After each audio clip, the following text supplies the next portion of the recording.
Yes, you read the title right. I do believe that Denji is better than Deku. But why is this? Is it because of the character design, power scaling, just universe in general? Let's talk about that on this new series that I'm calling Character Take, which will be a series about taking different characters, analyzing them, and seeing what I think and how good they are. So, let's go over this. But before we go into the critiques of them as a whole and putting them against each other, let's go over who Deku actually is. I'm not your toy.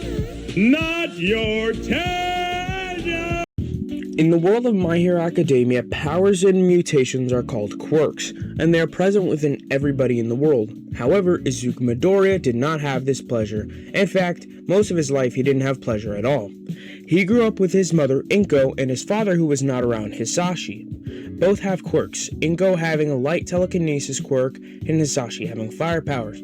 However, Izuku never got his quirk because of a rare mutation of not acquiring one. This made him want to become a hero even more, but deep down it broke him at a young age. For years, he looked up to his favorite hero, All Might, but was put down by his childhood bully Katsuki Bakugo.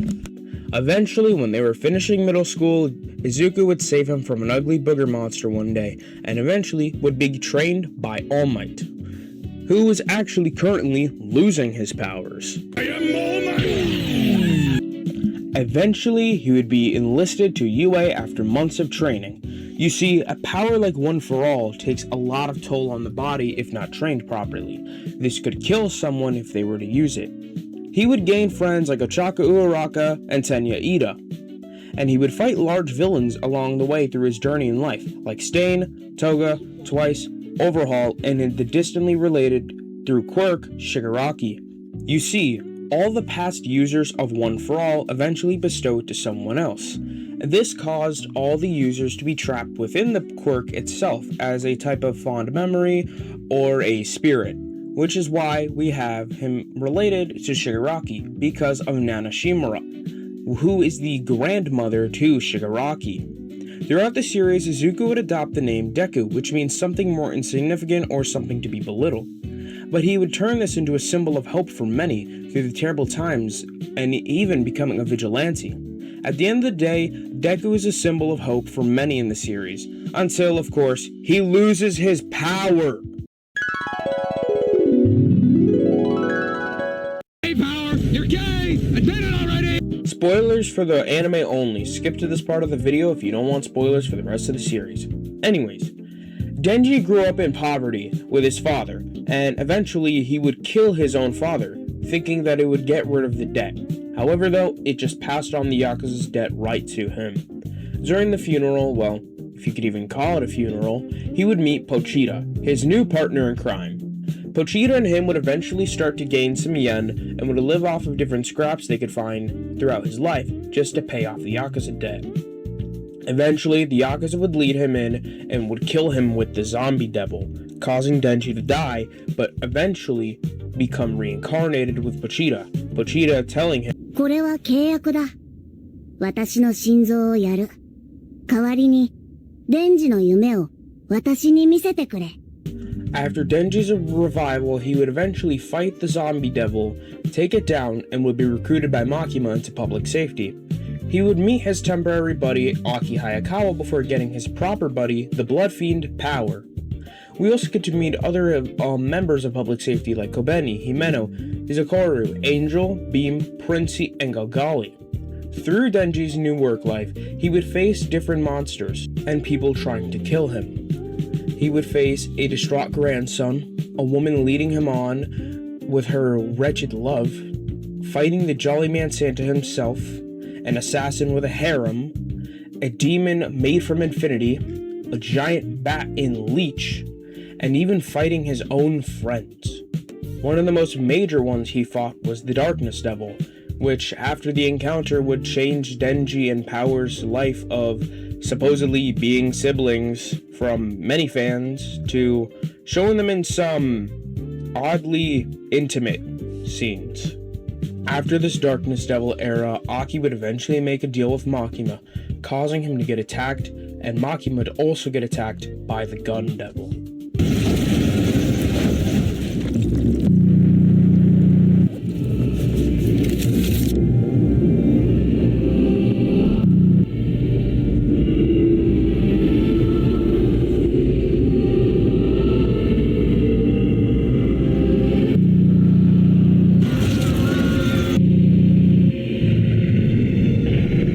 Aki had become what he hated, a devil, and Denji would sadly have to kill him. And only a couple days later, Power would die right in front of Denji, Makima shooting her, clean down. This would result in Kishibe and other operatives trying to kill Makima, making her call out for Chainsaw Man and releasing Pochita. This new form was way stronger, with Pochita taking over, but Makima's cries didn't help her, and this made it worse. Eventually, Makima would fight Pochita, but would kill him and steal his heart. But Denji would come out of nowhere and kill her, using Power's blood to sedate her, making her wounds not heal. You see, Denji's able to split himself. It's weird. We'll go into it later.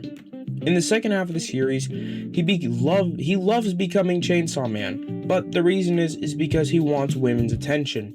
A cult known as the Chainsaw Man cult would also form, but with this newfound fame, Chainsaw Man would start to lose power. Did I also forget to mention that Makima is now a Chinese girl named Nayuta now?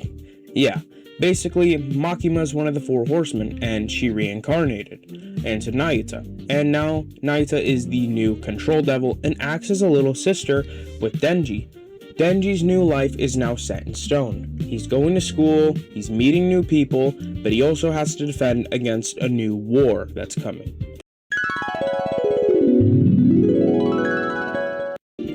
Comparing Deku to Denji is like comparing vanilla ice to Sugar Factory. Now, Deku falters with two things. He's not the main focus of his own series, and he doesn't have a clear goal. You see, we're told at the start that he becomes the number one hero, which he didn't. He became the most legendary hero. The number one hero at the end of the series goes to Lemillion, better known as Mirio. But then there's also the other thing, that the story doesn't actually revolve around Deku. Now, it's nice to see we don't, have to fully focus on Deku, but when a series has a definitive character that is the prime one that's shown, it should be their focus. Not every episode needs to have somebody else stealing the spotlight, and this happens a lot. There are many side plots within My Hero Academia with other characters taking the spotlight, and even during the final war, or the war before the final war, the two wars, we see multiple characters that take the spotlight more. There's Ida during the Stain arc, Uraraka and Rocklock during the Chisaki arc, and even Bakugo during the final war. Now those are only the arc characters, but during the final war, Bakugo, Mirko, Genus, Edgeshot, Gentle Criminal, and La Brava, Uraraka, Todoroki, Koda, Shoji, Toga, Jiro, Kami, Hawks, Endeavor, Spinner, All Might, Tokiyomi, Hagakure, Star and Stripe, and even Ordinary Woman took place. Way more. They took the spotlight way more than Deku. And Ordinary Woman and Star and Stripe weren't even in the final war. That's how bad this is. Then there's also the fact that for most of the series, he is a crybaby. Now, I think it's okay, he is in high school, of course, but come on. For most of the series, he's crying. We see him in flashbacks, when he's younger. He's not even crying most of the time. But then we see him in middle school and he's breaking down. And it makes sense. Going into a new school, can hurt someone. But like this, it's a lot for the first half of the series, and then he eventually shuts down when he becomes a vigilante. It's insane. And then he has intense emotions, like when he first talked to Uraraka. Bye! Holy whoa, I just talked to a girl!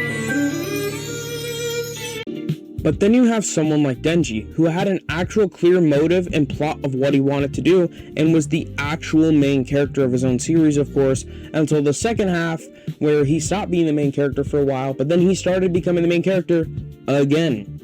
Denji's finally living a good life, and well, he's a teenage boy whose hormones didn't properly kick in mentally because of the problems he had in the past, which is also why he acts super disgusting within the series. He's growing and he clearly doesn't understand what he's doing. Of course, when a pretty woman like Makima comes around, he's getting dirty thoughts. Again, it's gross, it's disgusting. But, it's Denji. What else can you do? It's not his fault that he had a terrible life, and he also couldn't grow properly into an actual human being, where he isn't one, but still. Either way, Denji's whole character acts more casual and like an actual teenager, going through genuine mental problems instead of flushing it out with colors, lights, and powers. In the second half of the series, he battles and struggles with actually getting a girlfriend, actually living his new life, and actually going to school. He chooses his new sister, though, over getting a girlfriend as well as going to school. He chose this normal life over something luxury like being protected by public safety. It's crazy, but Denji never got to actually feel normal. Deku never felt normal too, because he didn't have a quirk, but Denji, he has more depth. Denji never had a true family. Denji never had anybody looking out for him. Deku had constant support, constant people looking out for him, and yet he still falters with his character, going through many problems. But Denji, his makes sense. Deku's, sometimes when he cries, they don't make any sense. Now you could say both of their traumas causing him to act like this, Denji really just suppressing it, and Deku letting it all out, but we can look at their trauma. You see, Deku has witnessed Sir Night-Eye's death, Chisaki, and Shigaraki's destruction of most of the world, an All Might LARPer, and the experimentations done on Eri, as well as fought through a giant war. While Denji killed his own father, almost witnessed a little girl die in front of him, killed his friends, watched a lot of people die, died himself, went through multiple wars, and was hunted down for months. Yeah, it's pretty bad on Denji's end. But I'm not trying to say that Denji has more trauma, which makes him better. I'm saying Denji has more depth to his character. There's a lot more to go over with Denji rather than looking at Deku. You see, the problem with Deku there is he doesn't really have any motives to go after. He doesn't have that past. He doesn't have really anything going into UA. Other than the attack on the USJ, there wasn't really much that happened to him causing him to go out or even become a vigilante. The main reason he became a vigilante in the first place was to get away from everything and help protect people.